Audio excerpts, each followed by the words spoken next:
ऐसे हैं आप सभी दोस्तों। फ्री फायर में OV53 अपडेट आने के बाद अगर आप क्राफ्टलैंड मैप बनाने जाएंगे तो यहाँ पर देखो इसका इंटरफेस पूरा के पूरा चेंज हो गया है और इसी के साथ ही साथ इसमें बहुत सारा सेटिंग नया आया है और कुछ कुछ चीजों को करने का तरीका पहले से चेंज भी हुआ है। तो इस लेटेस्ट अपडेट के बाद से अगर आप फ्री फायर में 1v1 ओनली हेडशॉट मैप बनाना चाहते हैं तो इस वीडियो में मैं पूरा कंप्लीट गाइड आपको दूंगा। अनलिमिटेड ग्लू वॉल कैसे रखना है वो भी आपको पता चलेगा और अगर आप इसके अलावा कोई दूसरा मैप भी क्रिएट करना चाह रहे हैं तो भी ये वीडियो हेल्पफुल रहेगा। बस आप वीडियो को लास्ट तक देख लीजिए और अगर आपको वीडियो अच्छा लगेगा दोस्तों लाइक जरूर से कर लीजिएगा और चैनल को सब्सक्राइब करके बेल आइकन में से ऑल नोटिफिकेशन को ऑन कर लीजिए। तो चलिए वीडियो शुरू करते हैं।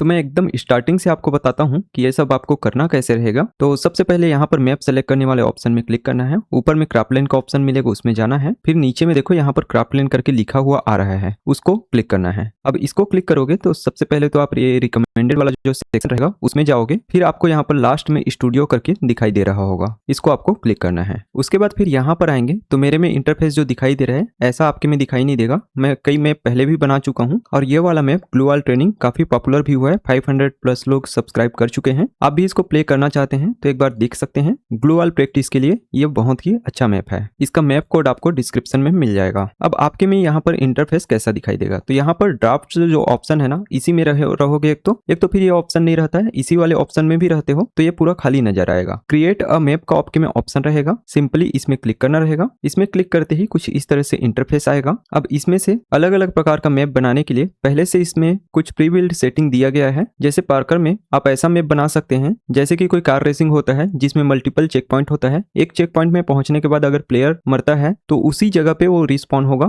स्टार्टिंग से स्टार्ट नहीं होता। तो रेसिंग जैसे गेम या फिर ऐसा मैप जिसमें चेक पॉइंट का जरूरत रहता है, ये वाला आपके में हेल्पफुल रहेगा। ऐसे ही बाकी सभी के बारे में आप क्लिक करके यहाँ पर डिस्क्रिप्शन पढ़ सकते हैं। बाकी अगर आप 1v1 बनाना चाह रहे हैं तो उसके लिए क्लैश स्क्वाड जो रहता है ये सबसे बेस्ट रहता है। इसमें हर एक प्रकार का सेटिंग पहले से आपको मिल जाएगा। ज्यादा चीजें स्क्रिप्ट के जरिए करने का जरूरत नहीं रहेगा, लेकिन हेडशॉट का जो है स्क्रिप्ट ही लिखना पड़ता है अभी भी, जो कि आगे चल के मैं आपको बताने वाला हूं। ऐसे ही एक कस्टमाइज मैप है। कस्टमाइज का मतलब ये होता है कि इसमें पहले से कोई भी ज्यादा सेटिंग दिखाई नहीं देगा। यहाँ तक अनलिमिटेड ग्लू वॉल करने का भी सेटिंग नहीं रहता है। इसको पूरा के पूरा आपको स्क्रिप्ट से बनाना रहता है। मेरा ग्लू वॉल वाला जो मैप है वो इसी वाले मोड के अंदर बनाया हूँ। इसका कारण ये है कि मैं उसमें सिंगल प्लेयर बनाना चाह रहा था मैप को, जिसको कोई भी अकेले जाकर के प्रैक्टिस कर पाए, तो सिर्फ इसी में ऑप्शन मिल रहा था। और ये जो कॉन्टेस्ट कैनवास है, जैसे कि एक मैप बहुत पॉपुलर हुआ था जिसमें स्टेज में जाकर के सभी इमोट दिखा सकते थे, डांस कर सकते थे, उसमें म्यूजिक भी चलते रहता था। तो ऐसे गेट टुगेदर करने वाला कुछ भी कॉन्टेस्ट ऐसा कुछ बनाना है मैप आपको एंजॉय करने के लिए तो इस मैप में बना सकते हैं। ऐसे ही यहाँ पर हाइड एंड सीक करके है, तो हाइड एंड सीक वाला मैप बनाना है आपको तो इसमें आपका हेल्पफुल रहेगा, जिसमें सामने वाला एक तो हाइड होने वाला प्लेयर रहेगा और आप लोगों को ढूंढना रहेगा, एक तो फिर आप लोगों को हाइड होना रहेगा। तो इस तरह से बनाओगे तो इसको सेलेक्ट करने का फायदा ये होता है कि आपको इसी से रिलेटेड बहुत सारा पहले से सेटिंग मिल जाता है। सब चीज के लिए स्क्रिप्ट लिखने का जरूरत नहीं रहता है। ऐसे ही इंड्योरेंस मोड में आप ज़ॉम्बी से रिलेटेड मैप बना सकते हो। तो चलिए अभी हम फोकस करते हैं क्लैश स्क्वाड पे, क्योंकि इसी में हम लोग 1v1 ओनली हेडशॉट बनाना सबसे ज्यादा इजी पड़ेगा।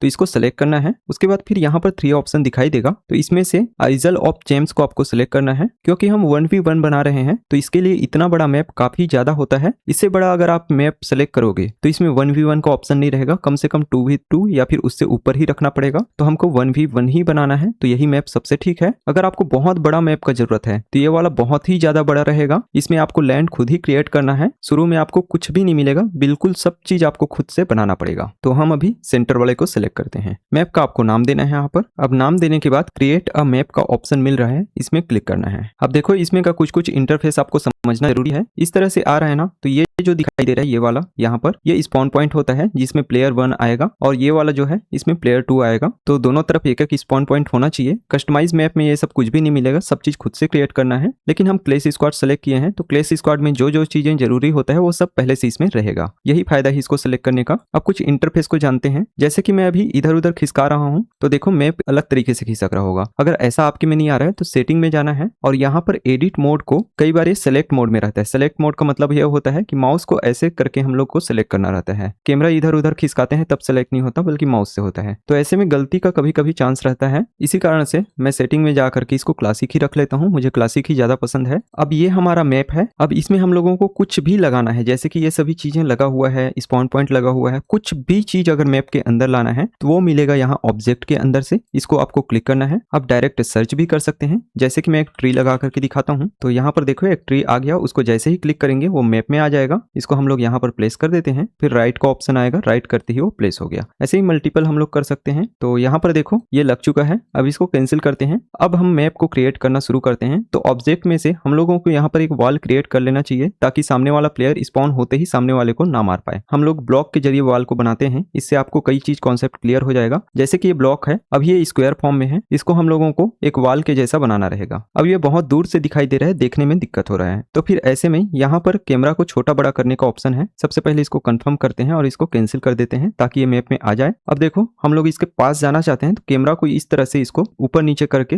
दूर और पास कर सकते हैं। तो मैं पास कर लेता हूं अभी के लिए। अब इसको हम लोगों को लंबा बनाना है, तो उसके लिए यहाँ पर स्केल टूल रहता है। जैसे ही स्केल को आप टच करोगे आपके सामने ये सभी ऑप्शन आएगा। हाइट बढ़ाने के लिए वाई को खींचना है, लंबा करना चाहते हैं इसको तो इसको इस तरह से खींचना रहेगा। तो ये इतना इनफ है। उसके बाद फिर इसकी चौड़ाई को मुझे कम करना है, तो इतना रख लेते हैं, ये वाल के लिए ठीक है। उसके बाद फिर इसकी हाइट को थोड़ा सा बढ़ाना है, तो हाइट हमारा बढ़ चुका है। बस राइट करते हैं। अब मैप में जाकर के अगर आप देखना चाहते हैं कि ये कितना बड़ा है, तो यहाँ पर देखो फ्री कैमरा का ऑप्शन मिल रहा है। इसको जैसे ही क्लिक करोगे आप मैप में पहुंच जाओगे। तो यहाँ पर देखो वॉल ठीक है, इसका हाइट आप थोड़ा सा कम कर लेना। फिर से मैं इसको थर्ड पर्सन में ही कर लेता हूँ। अब देखो उस तरफ भी हम लोगों को वॉल बनाना है, तो फिर से करने का जरूरत नहीं है। इसमें हम हाईलाइट करेंगे, उसके बाद फिर देखो कॉपी का ऑप्शन मिल रहा है। जैसे ही इसमें क्लिक करेंगे एक और वॉल सेम प्रॉपर्टी के साथ यहाँ पर आ जाएगा। इसको हम लोग यहाँ पर प्लेस कर लेते हैं। अब कैंसिल कर देते हैं। अब चलिए हम अपने मैप के अंदर जा करके देखते हैं एक बार, तो उसको कैसे करना रहेगा, मतलब प्ले करके देखना चाहते हैं तो उसके लिए यहाँ पर देखो राइट साइड में प्ले नाउ का ऑप्शन मिल रहा है। जैसे ही इसमें आप क्लिक करोगे आपका प्ले होना शुरू हो जाएगा। लेकिन इससे पहले इसका कुछ सेटिंग भी रहता है। यहाँ पर देखो सेटिंग में जाओगे तो आप यहाँ पर से सेट कर सकते हो कि आप स्पॉन पॉइंट में स्पॉन होना चाहते हैं या फिर किसी भी लोकेशन जहां पर अभी हैं वहीं पर ही स्पॉन होना चाहते हैं। तो मैं स्पॉन पॉइंट ही रखना चाहता हूं। उसके बाद फिर बोट आना चाहिए कि नहीं सामने में, तो आप यहाँ पर से इनेबल कर सकते हैं। तो मेरे में ऑलरेडी इनेबल है। अब इसको प्ले नाउ करते हैं। अब देखो मेरे तरफ भी एक बोट आ गया, क्योंकि हम 1v1 अभी तक सेटिंग किए नहीं है। सामने में भी आया होगा, तो देखो सामने में भी आया हुआ है। अब ये